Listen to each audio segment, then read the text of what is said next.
ஒரு மேரேஜ்க்காக 4 saree pre-pleat பண்ண கொடுத்துருந்தாங்க. ஸோ இந்த 4 சாரியுமே பார்த்தீங்கன்னா க்ரூம் சைடு இருக்கவங்களோட saree.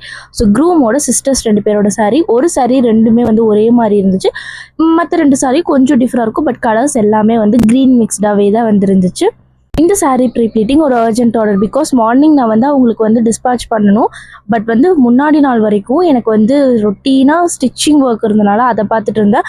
அதுக்கப்புறம் அடுத்த நாள் கொடுக்க வேண்டியது அப்படிங்கிறதே எனக்கு முன்னாடி நாள் தான் ஞாபகம் வந்துச்சு. ஸோ நைட் ஃபுல்லாக உட்காந்து நம்ம ப்ரீப்ளீட்டிங் முடிச்சாச்சு. மார்னிங் கரெக்ட் டைமுக்கு அவங்களுக்கு டிஸ்பேச் பண்ணியாச்சு. ஸோ இந்த மாதிரி saree ப்ரீப்ளீட்டிங் உங்களுக்கு வேணும்னா கீழே தெரியுற வாட்ஸ்அப் நம்பர் காண்டாக்ட் பண்ணி உங்கள் ஆர்டர் ப்ளேஸ் பண்ணிக்கோங்க. அப்படி இல்லைன்னா நசாராஸ் ஃபேஷன் ஐடியில் டிஎம் பண்ணி உங்கள் ஆர்டர்ஸை ப்ளேஸ் பண்ணிக்கோங்க. வித்தின் ½ an hourக்குள்ளே உங்களோட சாரியை ப்ரீப்ளீட் பண்ணி நீங்கள் சூப்பராக வியர் பண்ணிக்கலாம். நம்ம பேஜில் free henna mixology class conduct பண்ணிட்டு இருக்கோம். ஸோ இது ப்ரீ ரெக்கார்டட் கிளாஸ் தான். ஸோ நீங்கள் எப்போ வேணால் ஜாயின் பண்ணிக்கலாம். அதோட டீட்டெயில்ஸ் தெரிஞ்சுக்கணுன்னா கீழே தெரியுற வாட்ஸ்அப் நம்பர் காண்டாக்ட் பண்ணி டீட்டெயில்ஸ் கலெக்ட் பண்ணிக்கோங்க.